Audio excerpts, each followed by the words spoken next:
get one? Ah, come on. Come on. Yeah, I'm ready. Cool. All right, I'll get to it in a second here.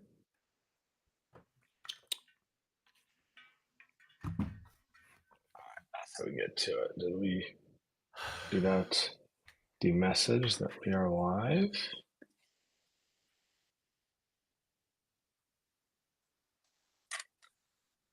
I'll do that now.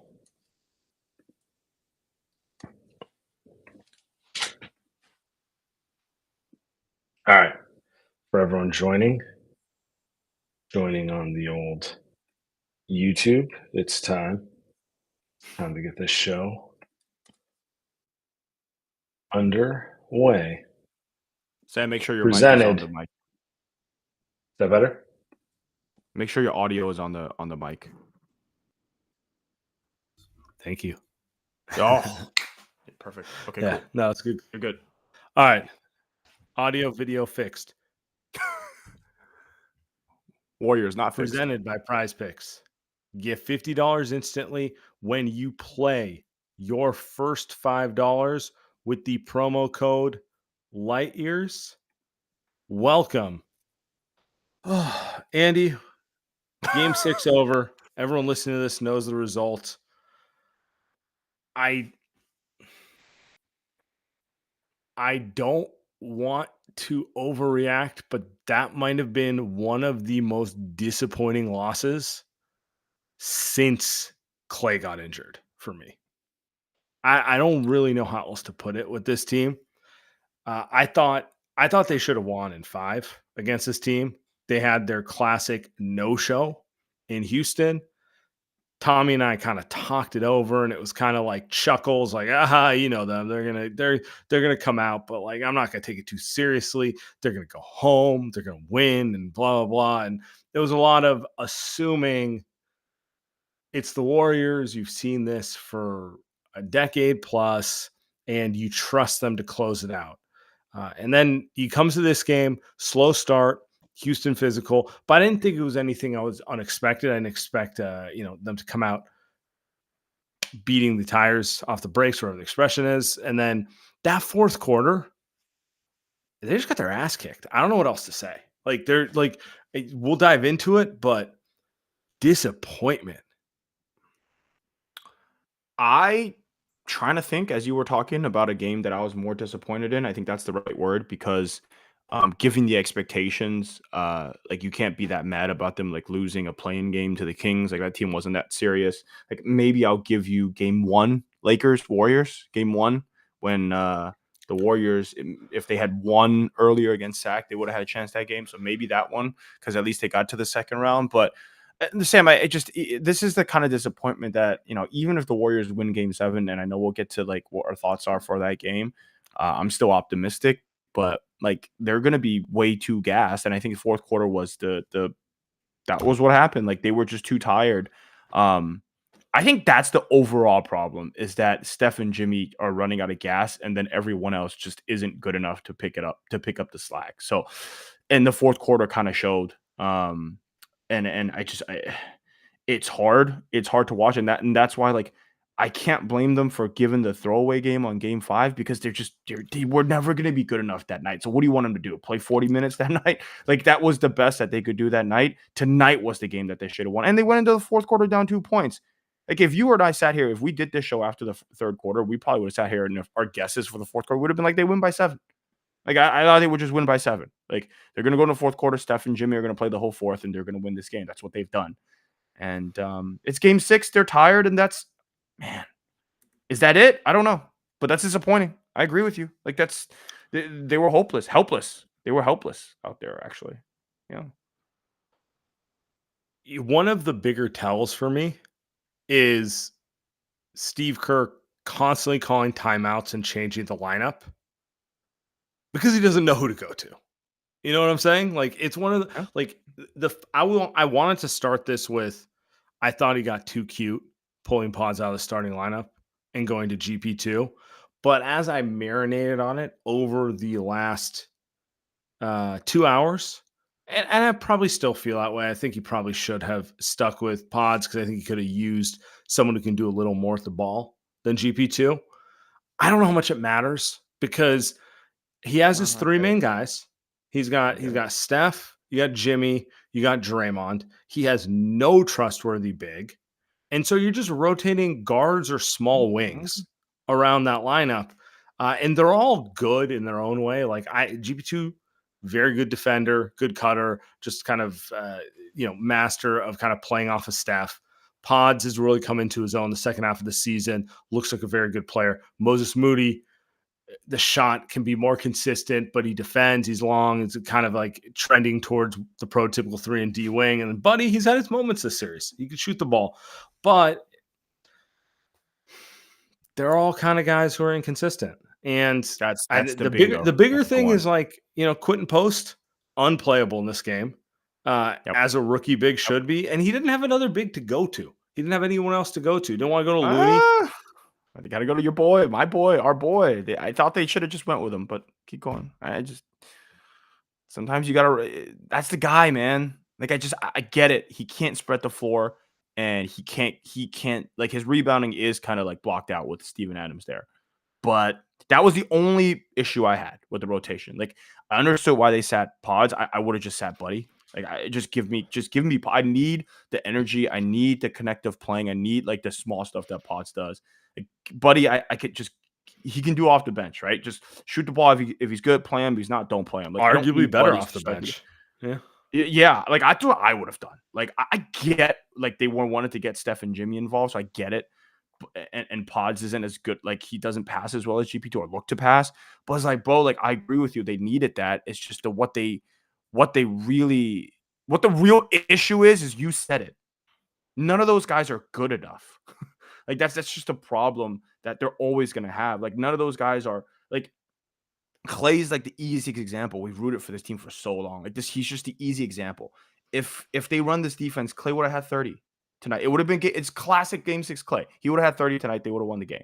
And like it's truly that simple because they're running doubles at Steph. Jimmy plays the role of Andre Iguodala, right? He just gets in the middle of the paint and just catches the ball and passes to a wide open guy. And Clay makes 7 threes. Like that's the difference. That is literally the difference between what we're seeing right now. And you're pulling up the box score. I haven't even looked at it, Sam. What are the Warriors guys shoot? Like what was their shooting percentage? Outside.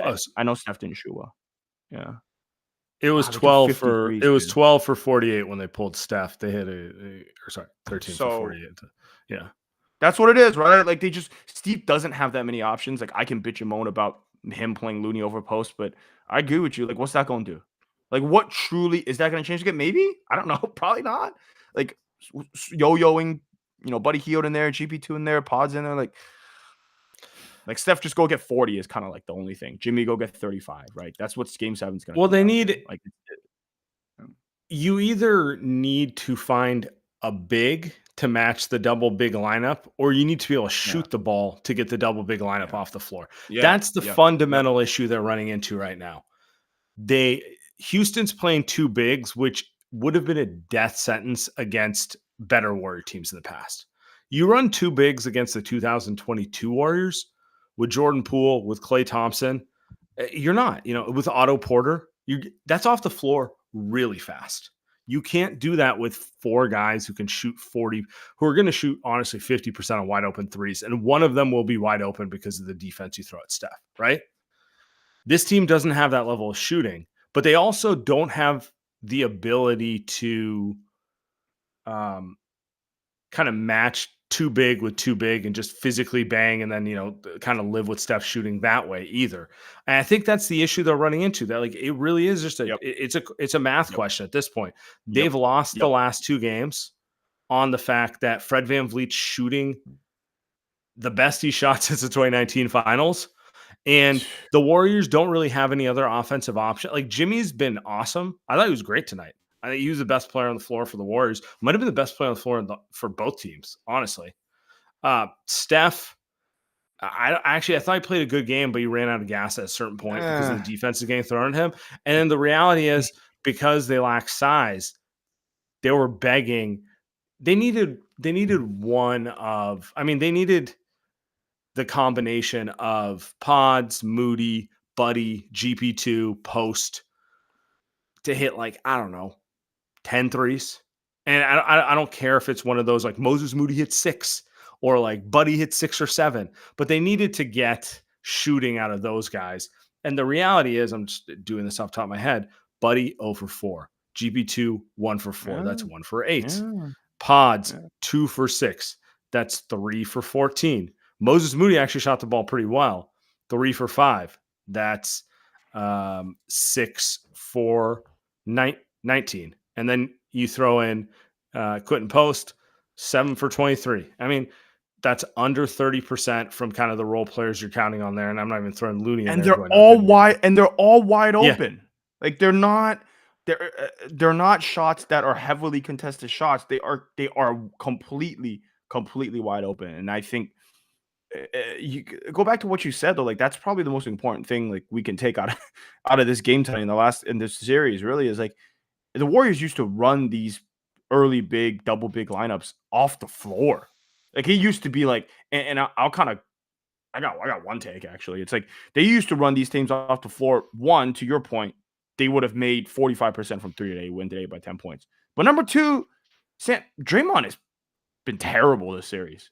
And that's the second problem is that they used to be able to get some stops and they used to be able to go.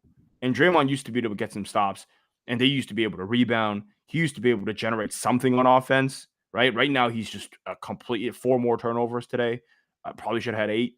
And I think like you can maybe say like he needs a big next to him for at least some of those minutes. Like put a Bogut next to him, like he'll be much better. Like yeah, maybe that's it, man. But they don't have that, right? So you kind of combine it. It's like they don't have the guys that'll make shots. Haven't had them all year. Then Draymond's like, he's the third most important guy on the team. He had a great moment against Şengün at the end of Game 4, but other than that, man, like he's been really, really bad. And they need him to be better than that. So I think you combine those two things. It's like they need to make shots and they can't get stops. I don't really know what you do. I don't agree with that on Draymond. I think he was terrible tonight. Don't get me wrong, offensively, but I think in the games they've won in this series, and maybe that's what it comes down to. I think in Game 3 and in Game 4, I thought he was excellent defensively and got going. But how bad has he been offensively? Like even in those games, like I get it, they don't really. Yeah, but I mean, what do you expect from him offensively? What is his role offensively? Not to turn the ball over 6 times a game. Maybe make a shot. Maybe not go backwards on a layup against Dillon Brooks. Why is he turning the ball over? Well, some of these turnovers are not because the guys are bad around him. He's throwing it between 2 guys. Like it's like you can't like there's no way some of these turnovers are a thing that are acceptable. Now Steph is the one where I'm like, hey, like I thought you were easy on him. Like I thought Steph was bad. Like 5 turnovers where he's running up against a double team. And it's like, hey, either don't set the screen or just get rid of the ball quickly, right? And he's just throwing it at people's foots the entire first half with Steph. And so, well, I mean, if you want to criticize Steph and Draymond, it's too much sticking to the script this game. A lot of like playing the offense with players who are not Andre Iguodala, players who are not Klay Thompson. And that's a legitimate frustration to have with them. So I'm not out here saying that Draymond or Steph are guiltless in this entire equation. Yeah. But like you know what Draymond's role is. You know what they're asking of Draymond. They want Draymond to essentially take the ball and set up shooters at all times. But if everyone knows he wants to pass the ball and no one can hit a fucking shot, I don't know. Honestly, my honest take here is I'm somewhat impressed by Houston for having enough mental toughness to just. I thought they would have folded after game 4. That was my legitimate thought. I thought after that stop at the end of Game 4, the series was over. And I thought the Warriors were going to put them away. And it's been the opposite. I actually think the Warriors, the 2 worst games they've looked in the series have been Game 5 and Game 6. Yeah. So I want to give them some credit for that. You would think Houston was the more veteran side. And that's the part that's really frustrating me, to be honest with you. Like we spent a while talking about like the others not being good, but you're right. Steph and Draymond, they're way too veteran to essentially fall into these habits where they're trying to do their thing and not reacting to the defense the way it is. I a lot of it is Fred VanVleet dude, it's Fred VanVleet and Steven Adams. Those have been their two best players. It's freaking insane to me that Fred VanVleet and Steven Adams, and those two guys are vets, right? So I think that's a huge part of it. Is like Steven Adams normally gets played off the floor. And you mentioned it earlier, like he gets played off the floor. The Warriors can't play Steven Adams off the floor. Fred VanVleet, they can't guard Fred VanVleet. Like GP2 was starting this game, I think specifically to guard Fred VanVleet. The game essentially ends because they get to the third quarter, they cut it to 2, and then the first play of the game, GP2 loses Fred VanVleet. First play of the fourth quarter, he loses him on a 3 and then fouls him. And to me, like I don't want to say the game was over, but in retrospect, you're like, yeah, the game ended right there. And Can I ask you a so question? I think to your point, yeah. All right, so we know how they want to play Steven Adams off the floor. They want to go small and they want to shoot and they want to put him in space and essentially, show that like, very good player, but like he's not meant to play that type of basketball. If that's not working, what is their counter? I'm not making an excuse for them. I'm just like I'm reacting to my own frustration watching this thing because I agree with you, Steven. I'm like part of my shock value is like Steven Adams of all players is the one who is making the Warriors look childish right now. No, I thought you were keep up. No, I agree. Sam, I don't think there's an adjustment. It's game 7. Like, you know what I mean? Like there's no adjustment. There's nothing left. It's these are how game 7s are going to go. Every team has done every counter. I think I kind of agree with you that Steve got too cute with the starting rotation tonight. That probably wouldn't have mattered across the 48-point game. Game wasn't close at the end, so probably wouldn't have mattered. But at the end of the day, game 7, hey, Buddy Hield, you got to go make a couple.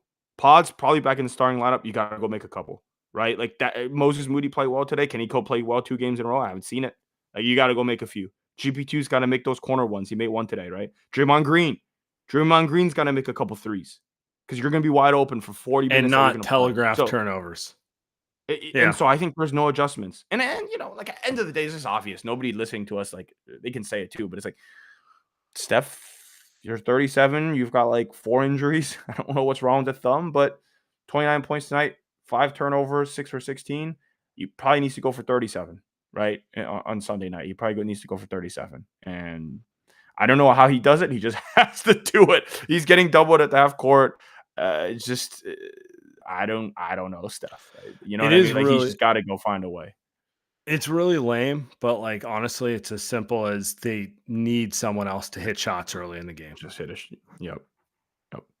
Maybe find a way to generate more open look. But like honestly, I kind of agree with you. I was not upset with the looks that they generated for the role players.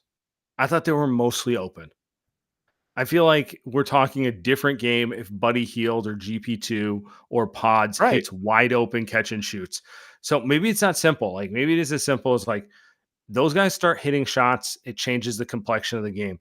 If the Warriors get into a dogfight like this, the Rockets' athleticism and size is eventually going to overwhelm them. But I don't know, man. It's frustrating. Like my overall feeling tonight was disappointment, honestly. Like, total disappointment. They put themselves in a 3-1 position. I do not want to hear excuses about the Rockets being too athletic or the Warriors lacking a center or any one of these things because no one was fucking saying that when they're up 3-1. No one was saying any of that. You could, if you wanted to say that stuff in game 1 or game 2, I would have bought it as a viable thing, but they've shown you they can beat this team 3 times. They've shown you they can beat this team. And I'm not saying series don't take shape and things don't adjust, but they've shown you can beat this team, and that's what makes it disappointing for them to kind of.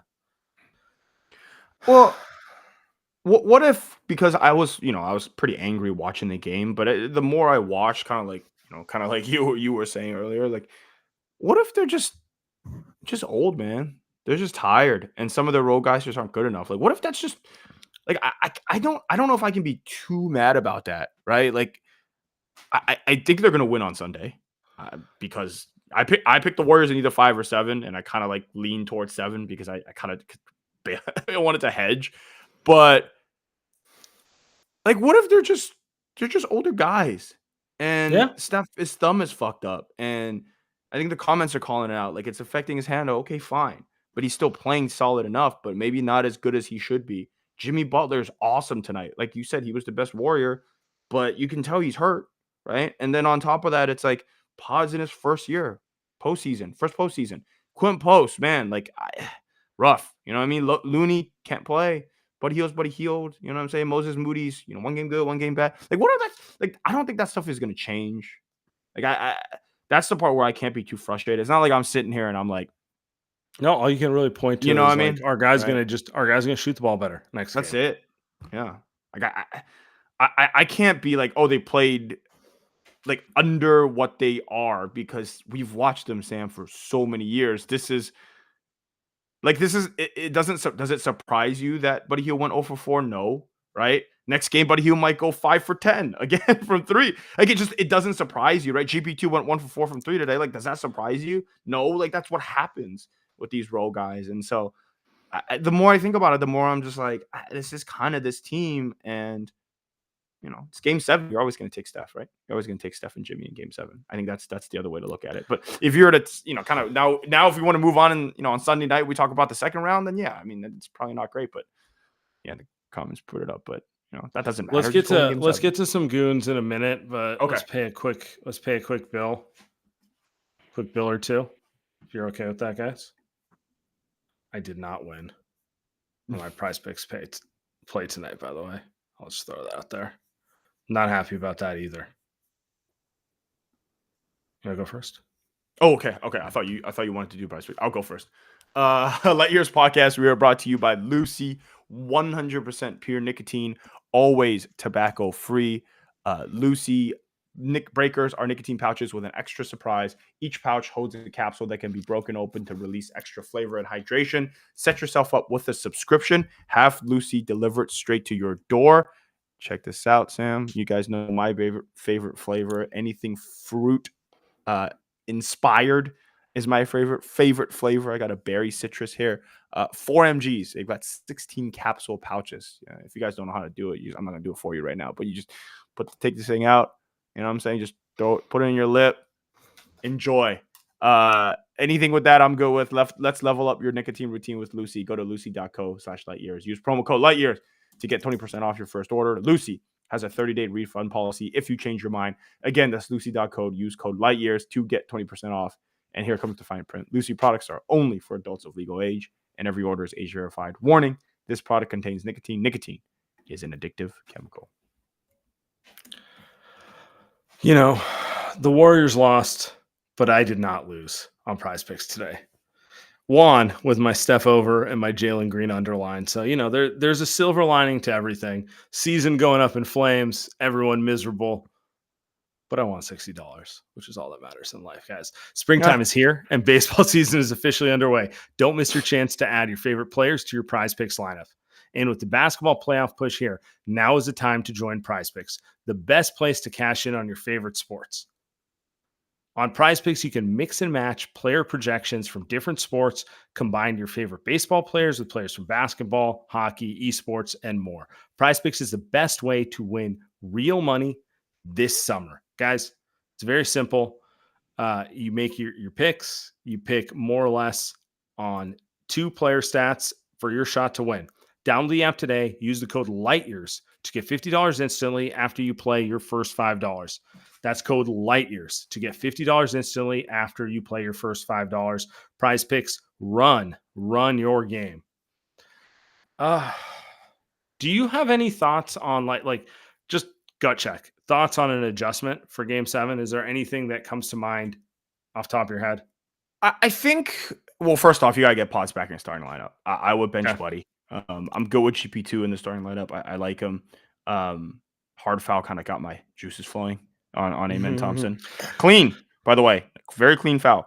Amen Thompson's 21, so he gets back up perfectly fine. I think that's what I would go with. I just trust Pods. Pod made shots tonight. Like, he does some bad stuff, right? Like he doesn't pass the ball fast enough.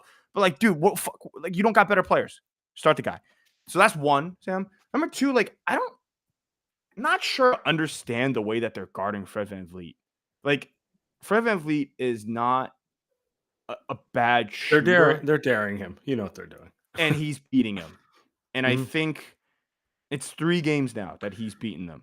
And Fitz, oh my god, I had Fitz on today, and it's just nonstop talking about how Fred VanVleet can't miss shots. I'm like, dude, he missed shots every game. The first 3 games, he missed every shot. So of course he's gonna regress back the other way, right?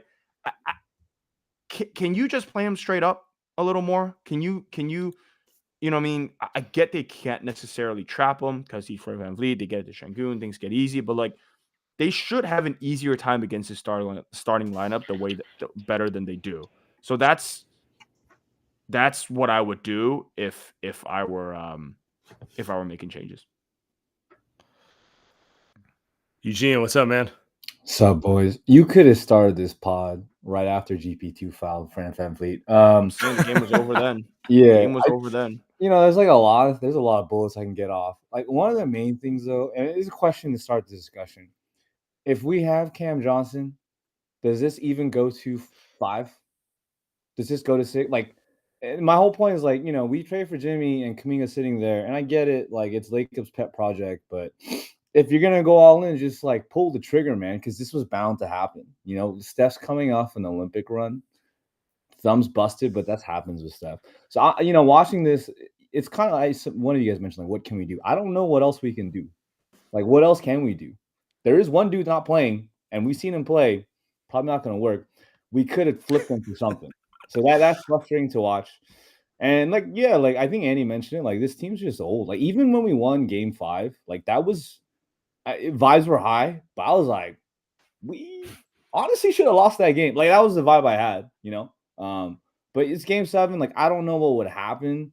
Like the Rockets. My thought though is the Rockets aren't used to Game 7 like intensity. I don't think I think we win Game 7, but like if we're making Steven Adams look like Hakeem Olajuwon, like what is Rudy gonna do to us? And I know what we've done to Rudy, but this ain't the same team.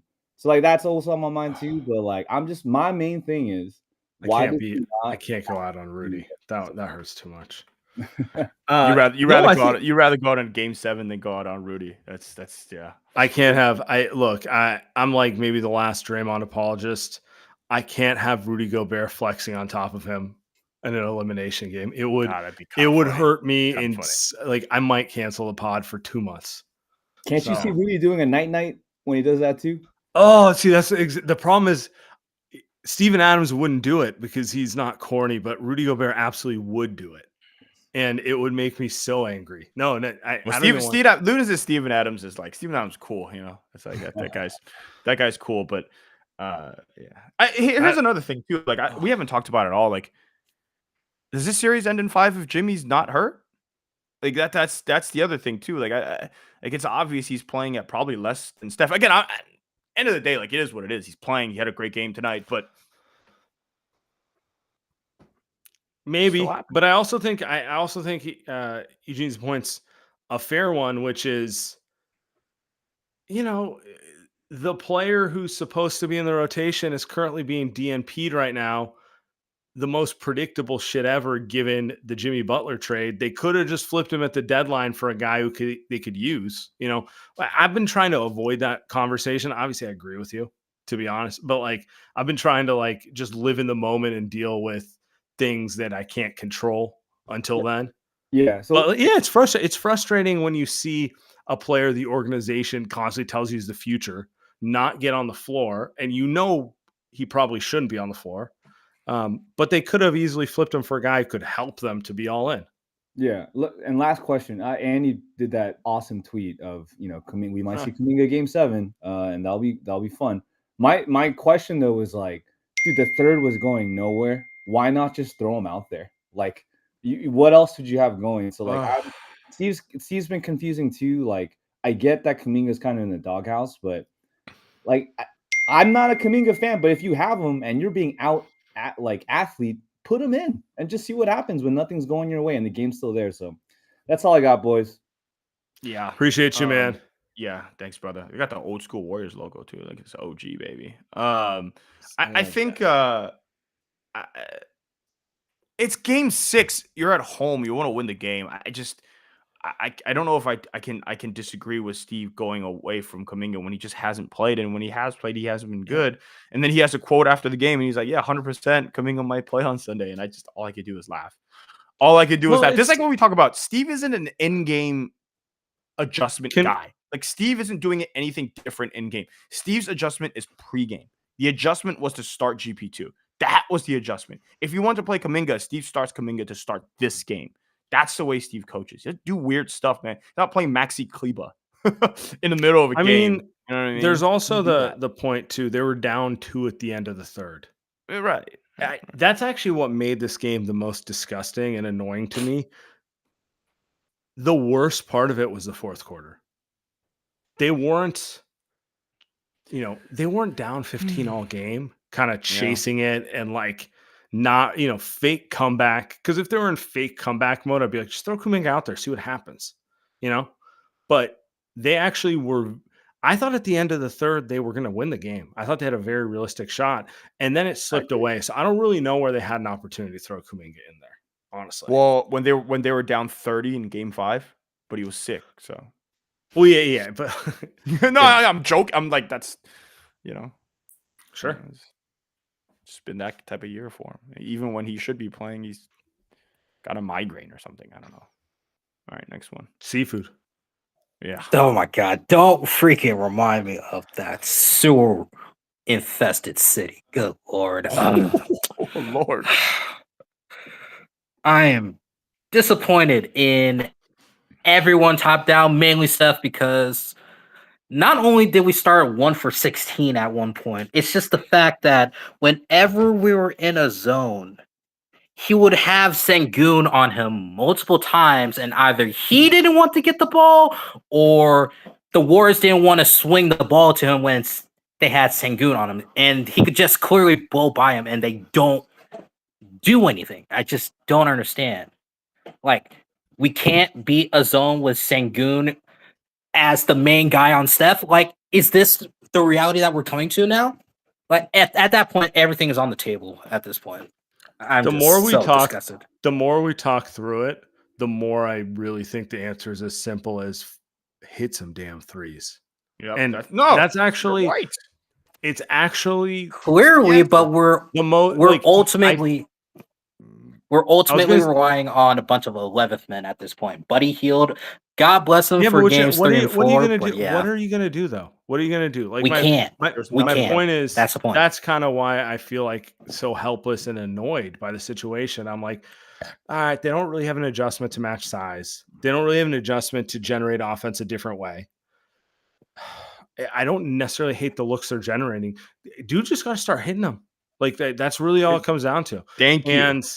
And it really sucks when that's all you have. It would be so much nicer to be like, Steve, why aren't you running a pick and roll? Hey, run a pick and roll. It generated an open 3. They fucking missed it.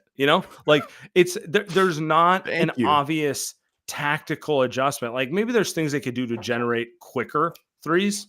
We can talk about that a little bit, I guess. Like maybe they should run earlier actions for Buddy. Like maybe the answer is they didn't run enough stuff for Buddy. Maybe they need to try harder to run stuff for Buddy.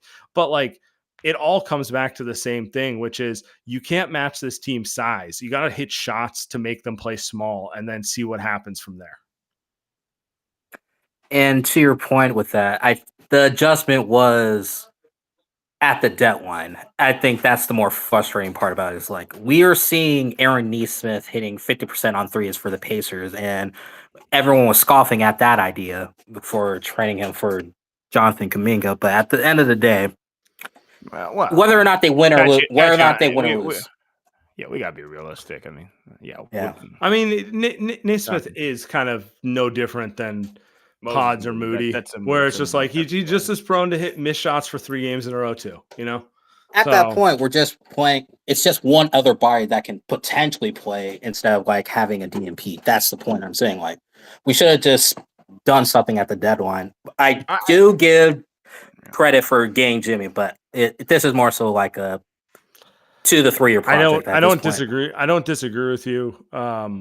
I felt like they were a player short in the front court. Aaron Neesmith's not my answer. My answer would have been a guy over 6'8", to be honest with you, or 6'5", like over 6'7", 6'5". 6'6" and a half. which is 6'6", which is yeah, 6'6". fair.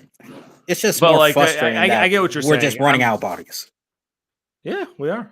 All right, appreciate you, brother. Have a great evening. Yeah. Let's go. We got callers. Let's go. Yeah, get it off your chest, bro. No, I agree with you, man. I just got stones up, boys. Make some shots, man. Like, There's not That's it. really much else they can do. Like, I mean, there is the Looney card. You could throw out like maybe they just need to say fuck spacing. We're going. if you're not we're making going, shots, right? we're going you're not prison making ball. shots. Looney, Yeah. Draymond, Jimmy. Get Kyle Juszczyk in there next to Steph, and then like I don't know, like just go. Check. Well, I was thinking of fullback, and I love juice. So Do you love? You do love Jack. Nah, I can't. kind of ironically. What's up, man? What's up? Can you guys hear me? Yeah, you're coming in loud and clear. Okay. I don't remember the last time I've been more pissed off over a shot than that Fred VanVleet and one to start the quarter. Almost because, like, as soon as he hit it, I knew the game was pretty much over. It was just that devastating. And they just played. They were so embarrassing tonight. It almost makes me feel like I don't care if they win Game 7. Just because, like, I don't want to watch this team play this horribly again. It's just, I don't know. Like, one thing I wanted to ask you guys was the post minutes. Like, how did he manage to find himself back on the court in that fourth quarter? Yeah, that was insane. He came in. But you know why he was out there? We saw what happened in the third quarter. Yeah, but like, it was only 2 points. He only gave so him 2 points. I will when he was say out of the game again. I don't want to be a Steve apologist, but like, and you want Looney out there, and honestly, I wouldn't be upset with it because the other options aren't working any better right now. They're also really struggling to just get shots off. I know.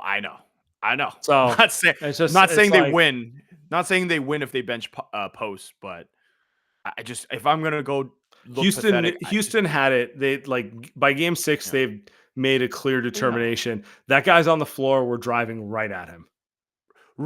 He can't. He had one good game rebounding. After that, completely lost. Scared to shoot. Can't shoot. Like, he's a rookie center. I don't care if he's 35 years old. Like, he's shook out there. I don't blame him. Right. I'm going down with Loon, man.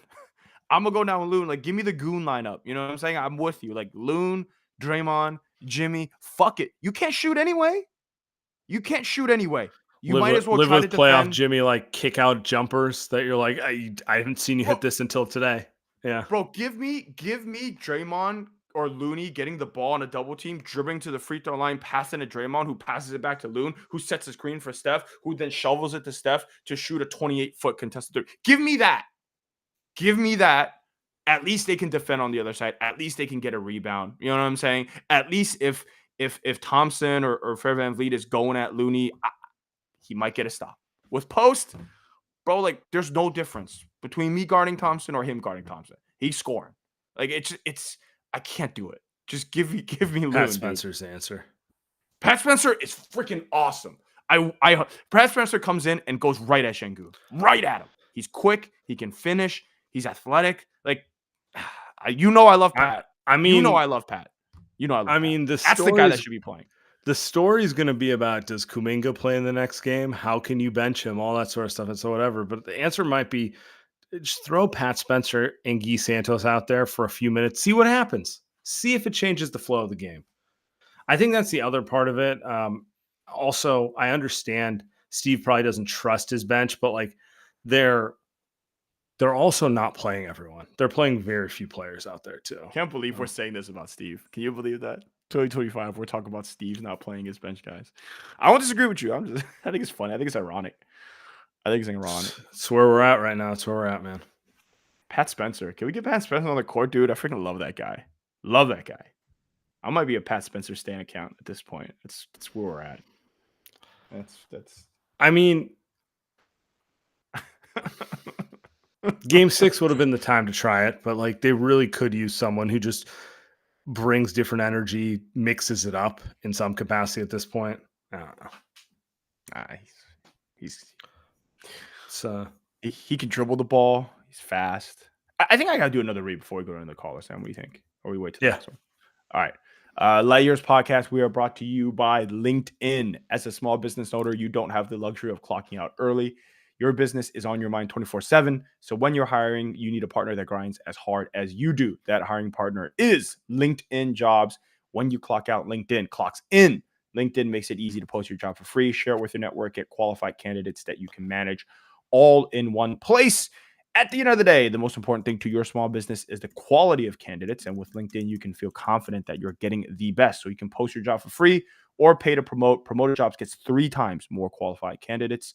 Let your network know you're hiring. You can even add a hashtag hiring frame to your profile picture and get 2x more qualified candidates. Find out why more than 2.5 million small businesses use LinkedIn today for hiring. Post your job for free at linkedin.com/lightyears. That's linkedin.com/lightyears. Post your job for free. Terms and conditions apply. And as always, guys, check out Surfside. There we go. Tonight is a Surfside night, by the way. There's just no other way around it. What I like about Surfside is 0 bubbles, only 100 calories, 2 grams of sugar, light. The last thing I need after watching the Warriors game like tonight is something heavy and indigestion causing. No, I need the Surfside iced tea and vodka. Smooth, goes down, and new to Northern California. So check them out in Costco, Target, or Rayleigh's in the Northern California area. Great deal on the prices. Once again, guys, 100 calories, 0 bubbles.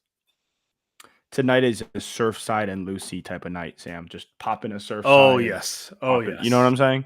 That's gonna be my editing flow when we get off of this. All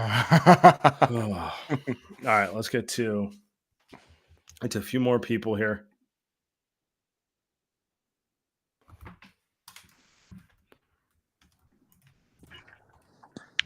What's up, man? Yo, can you guys hear me? Yeah. All right. You know what, man? A lot of people are getting at Steve for like rotations and like in-game adjustments, which is fair. And at the same time, it's like he's not really working with much. But Yeah. my biggest problem with Steve right now, and Sam, you touched on this last pod. I'm so tired of seeing Steve come into those press conferences saying, "Oh, we've got 3 games to win 1. We've got 3 home games to get into the playoffs." Like, is that not the most bizarre, mind-boggling thing to hear from a seemingly winning coach? Like, it sounds like the most loser-like mentality to go into it with that mindset. Like, he said that before Game 5, and in my opinion, like, Game 5 should have been like "No, we're gonna come in and get these guys out of here quickly, rest for Minnesota." But it's the first to 4 mentality works when Steph's 30 years old, when it's 2022 and we actually have a competent roster. But like now, like it just doesn't seem feasible. I don't want to do a defensive Steve because I feel the same way as you, but also like you don't want the opposite, which is the JJ Redick wound tight. Oh boy. Where you're like acting where you're up there acting like we got win or we're gonna lose that sort of thing. So it goes both ways, but I agree with you. Particularly like it's one of those things where it's like after tonight's game, the last thing I want to hear Steve say is like, well, we still got another one. Well, it's first to 4. I don't want to hear that at all. I don't want to hear it at all. I understand the desire to project confidence and like probably doesn't benefit his team to panic. Like I don't think Steph or Dre care, but I think he's doing it for Buddy Hield, for pods, for guys who haven't been there. Yeah, to just be like, guys, it's okay. It's okay. So I get it, but I'm gonna be honest with you. There's not a fucking thing Steve Kerr could say right now that would make me feel good. Like there's not a single thing he could say at the podium that would make me feel good. He gets up there and acts like performatively angry. I'm gonna be like, what is this? He gets up there and acts calm. I'm gonna be like, hey, dude, take the Lucy out. Like, come on, get some motion in there. There's nothing that is going to make me feel good after 2 losses when they had a chance to close it. I'm agreeing with you 100%. Steve is look. We know Steve. We know what Steve is. He is probably the best leader in the NBA. Best leader as a head coach in the NBA. He has a way about him that guys take after their coaches, right? Like if he's going to be the one panic, or he's going to be one that acts like this game is must win. Like what happens if he is up there saying, kind of like, oh, we're looking all out to win game 5 and they lose game 5. Right? Like that's the thing with Steve is he's always playing the long game. I do think now, to your point, like maybe internally they should have tried harder to win game 5, or maybe try harder to win game 6. I thought they tried pretty hard at game 6. But end of the day, I don't think anything Steve could do, to have, Steph not turn the ball over, you know what I'm saying? Or Draymond not letting to look at the rim, or Jimmy's ass to heal, or, Buddy Hield to make a shot. Like some of this stuff, which is why I think game 6, game 7, there's no more tricks. I don't think the Warriors have any more tricks. The trick is not Jonathan Kuminga save us. That's not the trick. Like, there's no more trick. This is not a movie. It's not a Disney movie. Although if that happens, maybe they should make it a Disney movie. But there's no more tricks, man. Like I think Steve's calmness is what makes him great. And I don't know. I can't blame him outside of the post stuff. The post stuff was nuts. But we'll keep it moving. Appreciate the call, Hugh. Steve needs to give a speech to Buddy Hield. That's what we need. I need the pregame Disney speech. Buddy, I need you to hit shots tonight. I need you to hit shots. I don't know. Like I would be more critical of him if I thought there was an obvious move off the bench. And Kuminga is not that obvious move. I'm sorry. It's just not. I agree. Yeah, I agree. Maybe Pat Spencer.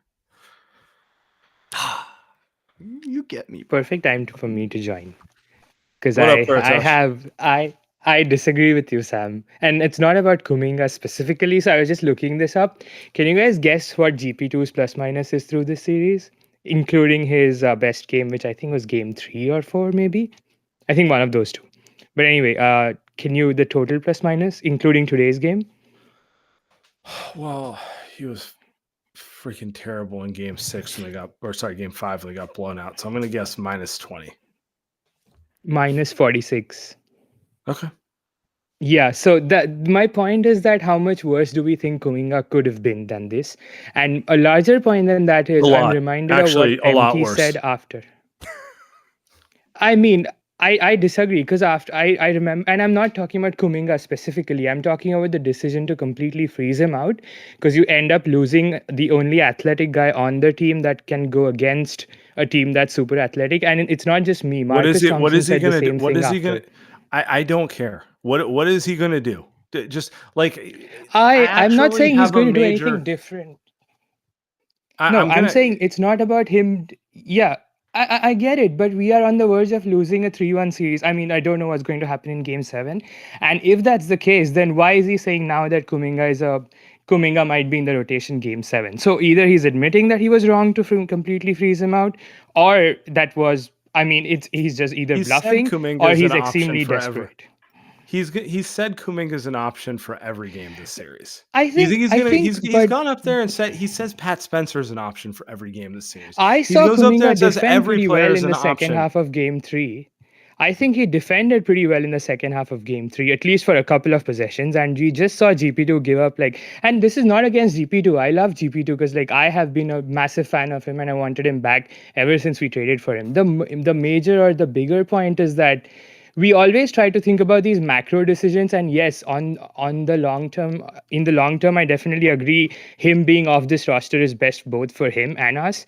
But I mean, why not try something different when we are going up against an athletic team and getting pounded on the boards? Okay.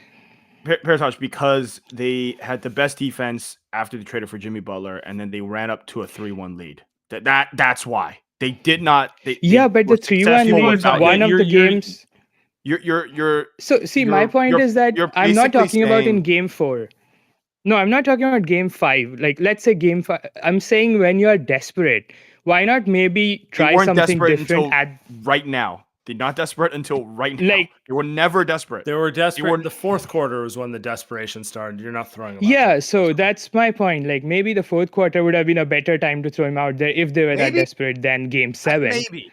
So, maybe. and the other but thing is, we've that's seen what I'm Kuminga saying. play. That, We've seen Kuminga play when he's not in the game plan. Like, yeah, we've seen GP2 play as well. So that's I'll live where I with don't get it. GP2. And I saw GP2 win a game 3. He won a game for him. Like, Yeah, I get that, and in spite of that, his numbers have been so bad, which means overall he's not been great. And again, it's not about GP2. In fact, I sympathize with him too, because we are going up against a team that's playing 2 7-footers, and these guys are trying to pound the backboard. So we have to go up and get rebounds against those guys. So that's another reason why I think the shot is not falling, because they're just so tired while playing. So on the other end, they can't really get the shots to fall even when they're open. So, I mean, even in rebounding, I know a locked-in Kuminga could have helped, maybe not a locked-out Kuminga, and I get that.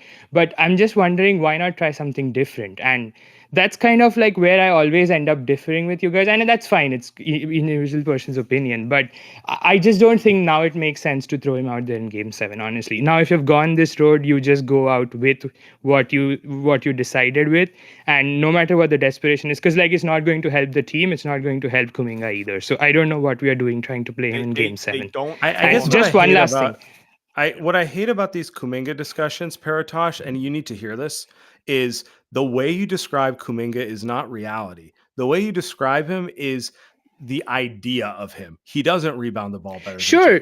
I he agree averages with that. less Yeah. rebounds than GP2. He does not defend better than GP2. He does. I know, There's I not actually actually one think- aspect of basketball that he does better than GP2, other than be 6'7" and theoretically do things better than him. He is a fictional player. Yeah, at this I stage. agree, but I'm asking you 5 minutes in an entire series to see if that has changed for when they you did. are It's not about fair to to lose a him. What series from is he- 3-1. But it's not like at a certain point, I actually think that it's more likely to hurt you if you do that. He's not a player who's proven he can comfortably get fine. thrown I take your into- point. Yeah. I take your point. Then let's just agree that he shouldn't be seeing the floor in game 7. Because that's where I don't see why Steve Kerr would want to go there again. I mean, I don't take anything Steve says seriously at this point, to be clear with you. He gets asked questions, and his answer going into a game 7 is going to be, yeah, you could see the floor. Yeah, you can see the All floor. right. Bruce Okay, Frazier might. fine. Bruce I'm Frazier ready might to see live the with floor. that. All right. I don't even Okay, want to fight but with I you just about one it, more but- thing. Yeah. One more thing, not related to this, is I think one adjustment they should have made probably sooner is not let. I can't believe I'm saying this, but not set so many screens for Steph, especially if Van Vliet is guarding him, because we saw him go on like 11-0 run all by himself in the at the end of the second quarter, and a lot of that was just isolation ball. And I know it's not great because Steph shouldn't be playing isolation ball all throughout the series, but I think that's when he has had a lot of success, especially when Eamon Thompson is not guarding him. So that could be something that I hope they try sooner. And I think Dalton Johnson also noticed this on the TL. I think, yeah, so that was just something that I thought might help. Yeah, I mean, I agree with you. I think the answer, Paratosh, by the way, I appreciate you as always. That if I was to say they need to do one thing offensively, it's figure a way out to get into offense faster. Because anytime Houston's set defensively, they're kind of cooked, So I know what you're going to say: get stops and run, right? That's the obvious one. But in general, they need to just move away from kind of getting stuck in a half court offense. Yeah. All right, let's keep moving. I got contentious. The Kuminga conversation is, dude, it's done. Bro. It's just I There's no hate it conversation because to be it's had, bro. What are we doing? What are we doing, dude? it's all imaginative, It's if they stuck with what they had, they wouldn't have made the playoffs. Period. All right. What's up, man?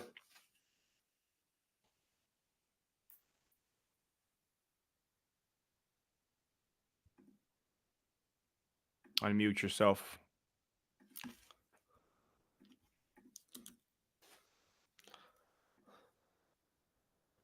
Okay. All right, keep moving to the next one. No show like the Warriors role players today. Is what it is. We got 3 more to run through, and we're calling it a day. Oh. I'm all in. I need Pat Spencer, Samuel. What about Cam Spencer? Take him too. Cam Spencer. Hear me? Yeah, what's up, man?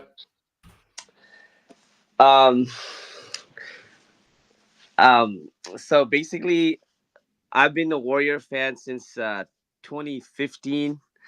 So I have a story about Fred VanVleet because I used to live in Wichita, Kansas, and I did a semester at Wichita State. And at that time, 2013-14, I was working at a smoke shop, and a rainy day, one day, Fred VanVleet walks up to the store with his buddy Clay Anthony Early and buys a suit. Oh yeah. I forgot about him. Yeah. Clay Anthony Early is like he's not in the league anymore. He was drafted by the New York Knicks. But anyways, I hate that guy right now, bro. Like he's making every. Thought you were gonna go somewhere with that one. I thought he was maybe he bought the store or something like that. And Cordial just bought his thing and kept moving, but fuck him. No. Right. No. We had cameras everywhere, and I was like, wait, you're Clay Anthony. I mean, I didn't judge him. I'm not like judging him. I work in a smoke shop, but now I'm thinking like, do I have that footage of him? Like, I should have ended his career right there. So I didn't see that day. But anyway, appreciate you, brother. Oh, keep going. Yeah, no. Anyways, it's very frustrating. He's making every shot. Seems like every Rocket's making every shot, and yeah, I just wanted to share that story with you guys. And every time let's go back in time and ruin their careers. Yeah, that's the fix for the series, right? Yeah. Yeah, it's fun. It's funny how these things happen. Appreciate you calling in, man. Let's hope for a good game 7.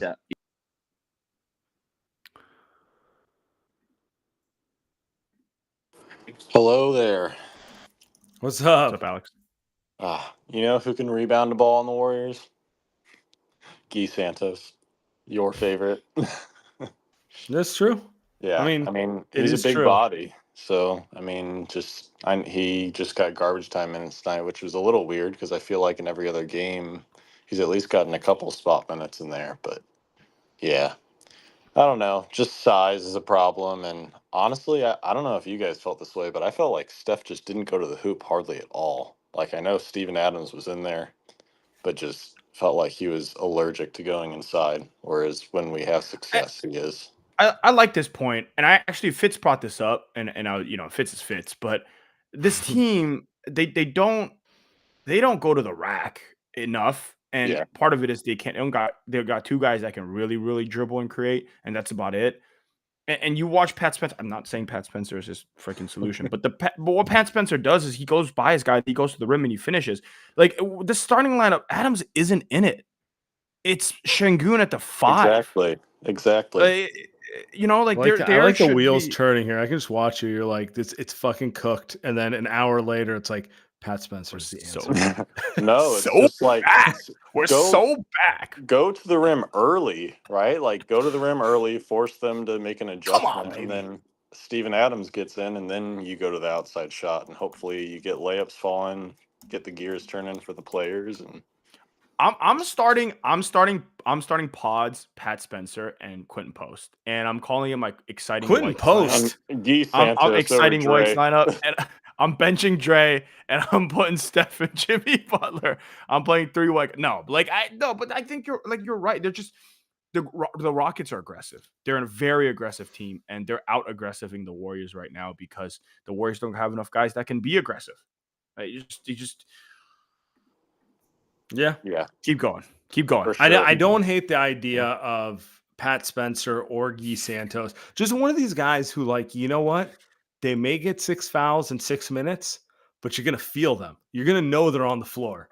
I just feel like Guy's like Pat's too small. Like if you're gonna throw him out there, it's got to be with a couple. Like it can't be with Steph. Sorry, but like I don't know. I just feel like you can't have 2 point guards out there at once against a big lineup. But or maybe that's what they need. Maybe they just need more ball handling. Because like to Andy's point, someone who just like can immediately take it to the hoop would like in general. I'll take any of it. I'll take a big guy who can get on the glass. I'll take a guy who can hit shots or someone who can get to the hoop. Right now, they're dealing with a bunch of guys who are overwhelmed by the Rockets, unable to do any of it in any capacity. Yeah, and like you guys were saying earlier, like Kuminga would literally be the perfect guy for it, but it's just all theoretical at this point. Like he would be the guy to take advantage of the quick first step getting to the rim, but he's just not that guy. So, yeah, appreciate you, man. Have a great evening.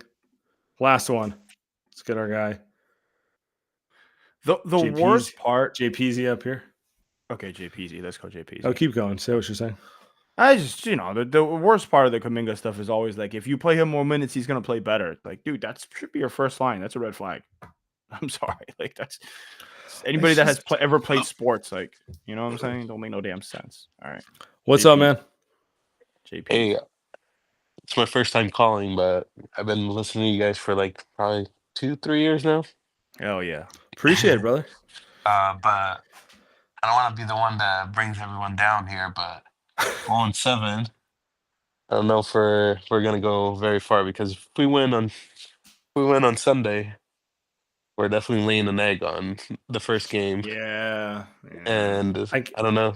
I don't know if we're gonna be able to turn around on another series that's gonna be physical again with tall people. I've thought about it.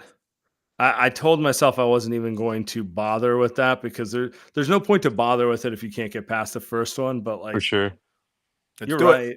The turnaround's not going to be fun, and they have no one to blame but themselves. For sure, no one to blame but themselves. But the question is, let's think the worst, and they do. Let's say they win and then they lose again on the second round. Well, what do we do to be better next year? Did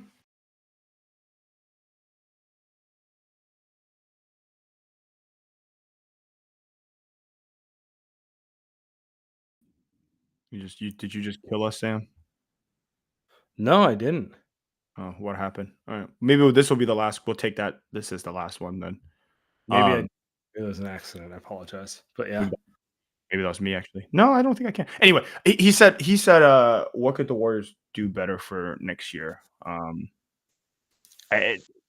The report came out today. I mean, that's the obvious one is get a new broadcast team. Fitz and Clint have really struggled. I just really struggled in this first round.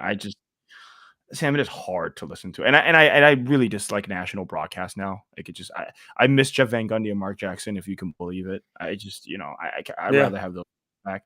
But I don't know who Brett Siegel is. I don't know if he's like a guy who's actually sourced. I don't know, but he said Jonathan Kuminga. You got 3 teams that are interested in him in a signing trade. It's Miami, it's Brooklyn, and Chicago. He mentioned one more. Chicago. So I don't know who you get in those trades. I don't know the math, but that's the easiest way to get better. Other than that, they don't have many options. Can they get used tax payment level? Maybe. I don't even know. De'Anthony Montefiore, whatever. But that's the one, right? Can you get Cam Johnson is the obvious name. Kobe White's another obvious name. Get ready for Patrick Williams. Patrick Williams, that will not really help, but like that's another Moses Moody type. Like, can he make a shot? Kind of defend theoretically. Like, whatever. Who put Dallas Braden in the chat? Dude, Braxton Key, is that what he meant? Dallas Braden, great pitcher, great Oakland A, right? Isn't that the obvious answer? That's it, right? That's all they got. Yeah, I mean, like, they're gonna have access to the taxpayer mid-level. You would hope that brings you a veteran between the age of 25 and 30, like a D'Anthony Melton, right? An Otto Porter type, someone who can help you, who's not geriatric like Stephen Draymond, but isn't a child like Pods and Moody, right? And then to your point, the other one is, if you're not going to keep Kuminga, you're going to hopefully swing him for another rotation piece. And you hope those 2 guys, like, I mean, look, man, this team, I feel like I'm watching, I'm just like, man, if they had one other good veteran, series is done. If they had an Otto Porter, series is done. If they had a D'Anthony Melton, series is done. If they had a Steven Adams, series is done. And those guys aren't spectacular, but they're also, they're not the easiest to acquire. And the easiest time to acquire them is in the off season with like a mid-level or like a trade or something like that. So that's your move right there. I would like, in terms of like archetype, like I would like, I mean, like 3 players, the 3 players that are obvious that were on the Warriors, Like you probably need those 3 guys, right? Otto Porter's the big that they like, right? Andrew Wiggins is another guy that can make a shot 3 and D. Maybe you need him the least. The guy that I would really like is the Jordan Poole archetype. Like they really need a guy that like how many points does Jordan Poole have tonight, Sam, if he's playing this game? Like what does Jordan Poole go for tonight? 28?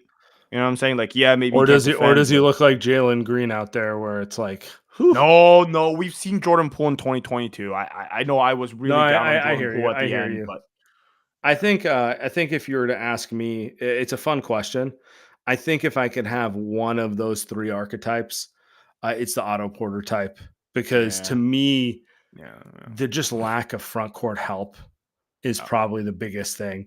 And the idea of Quentin Post is great, but having a guy who can space the floor like him, but also hang defensively would change the game for this team. With that said, like obviously I think it would be nice to have all 3.